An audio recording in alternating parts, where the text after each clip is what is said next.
राम एक registered supplier है दिल्ली में और श्याम एक रजिस्टर्ड बायर है हरियाणा में।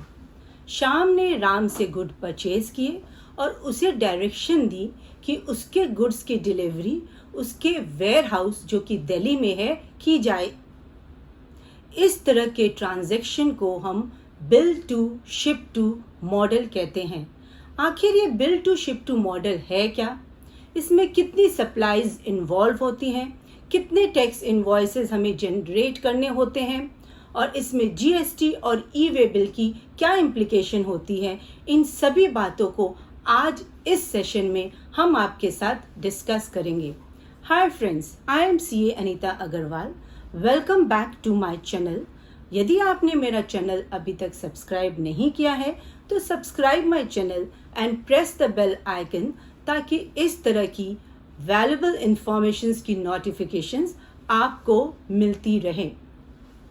टॉपिक में आगे बढ़ने से पहले कुछ ज़रूरी बातों को हम आज समझ लेते हैं।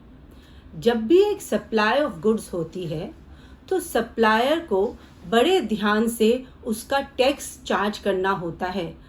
अगर उसने गलत टैक्स चार्ज किया तो उस पे पेनल कंसिक्वेंसेस हो सकते हैं। अब जब भी सप्लाई ऑफ गुड्स होती है तो सप्लायर आईजीएसटी चार्ज करेगा या सीजीएसटी एसजीएसटी चार्ज करेगा। यह बात डिपेंड होती है कि वह सप्लाई इंट्रा स्टेट सप्लाई है, that is the supply is within the state, या इंटर स्टेट सप्लाई है, that is supply has been made from one state to another. अगर कोई सप्लाई इंटरस्टेट है या इंट्रास्टेट है, ये इस बात पे डिपेंड होती है on location of the supplier and place of supply. मान लो location of supplier is in Delhi and place of supply भी दिल्ली में है। इस केस में इसे हम इंट्रास्टेट सप्लाई कहेंगे, that is supply is within the state और इसमें सीजीएसटी एसजीएसटी चार्ज किया जाएगा। लेकिन अगर लोकेशन ऑफ सप्लायर दिल्ली में है और प्लेस ऑफ सप्लाई हरियाणा में है, this will be a interstate supply और इस केस में आईजीएसटी चार्ज किया जाएगा। जीएसटी को हम एक डेस्टिनेशन बेस्ड कंजम्पशन टैक्स कहते हैं। जिस भी स्टेट में गुड्स की डिलीवरी होती है उसी स्टेट को जीएसटी कंपोनेंट एसजीएसटी अक्रू किया जाना चाहिए ना। प्लेस ऑफ सप्लाई का डिसीजन करने के लिए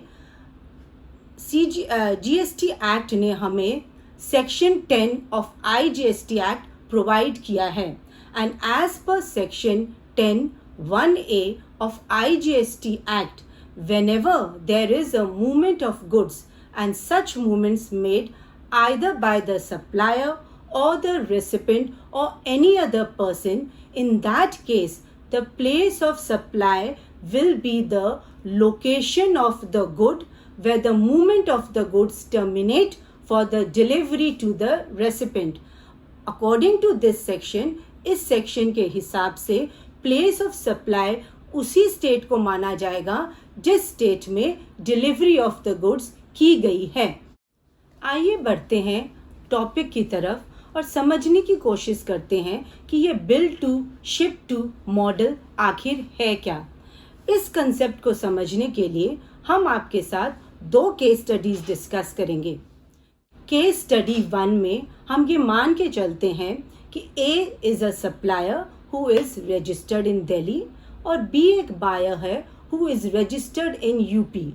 बी का एक वेयर हाउस दिल्ली में है और बी ने गुड्स परचेज किए हैं ए से और उसे डायरेक्शन दी है कि उसके गुड्स की डिलीवरी उसके वेयर हाउस दिल्ली में होनी चाहिए। नाउ क्वेश्चन अराइजेस कि यह ट्रांजैक्शन इंट्रास्टेट है या इंट्रास्टेट, क्योंकि लोकेशन ऑफ सप्लाई तो दिल्ली में है और डिलीवरी ऑफ द गुड्स भी दिल्ली में हुई है। Now in this case the provision of section 10(1)(b of IGST Act of place of supply plays an important role. According to this section, whenever there has been a supply of goods made by supplier to the recipient or any other third person acting as an agent or otherwise before or during the movement of the goods, either by way of transfer of title of the goods.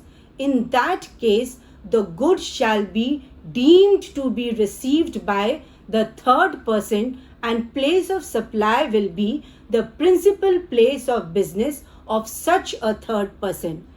इस section के हिसाब से जो buyer है हमारा, जो हरियाणा में है और उसका वेयर हाउस दिल्ली में है, हम ये डीम्ड मान के चलते हैं कि गुड्स बी को ही रिसीव हुआ है, यानी कि गुड्स बी को हरियाणा में रिसीव हुआ है और place of supply will be the principal place of business of the third person, जो कि बी है.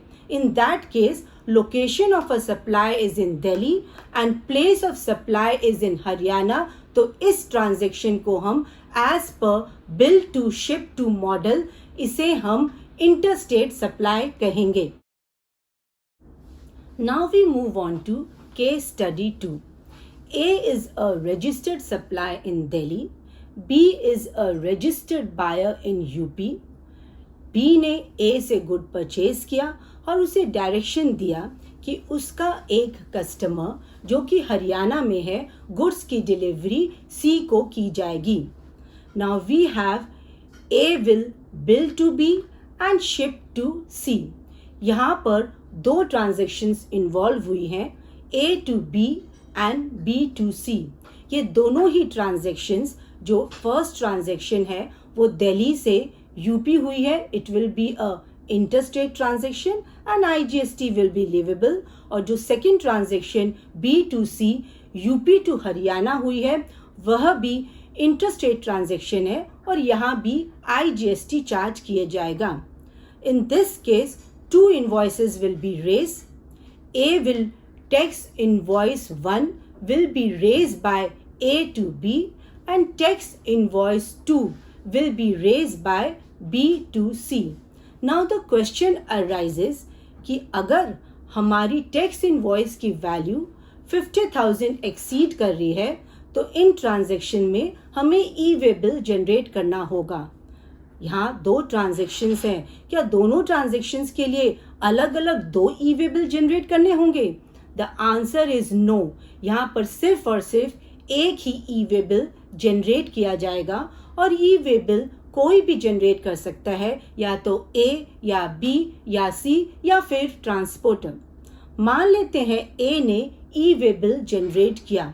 Now goods have been dispatched from Delhi and goods are delivered to Haryana, bill to B, ship to C, और इस ई way bill में tax invoice 1 की details जाएगी. लेकिन अगर B ने ये ई वे बिल जनरेट किया, in that case the goods have been dispatched from Delhi and delivered to C, that is Haryana. इसमें टैक्स इनवॉइस 2 की डिटेल्स जाएंगी and the goods will be billed to C, shipped to C. This was all about the bill to ship to concept. Hope guys आपको ये concept अब अच्छी तरह से समझ में आ गया होगा. अभी भी इस कंसेप्ट को लेके आपकी कोई भी क्यूरीज या डाउट है तो please let me know in the comment section. अगर आपको वीडियो अच्छी लगी है तो like my video and share with your friends and relatives. Thanks for watching. जय हिंद.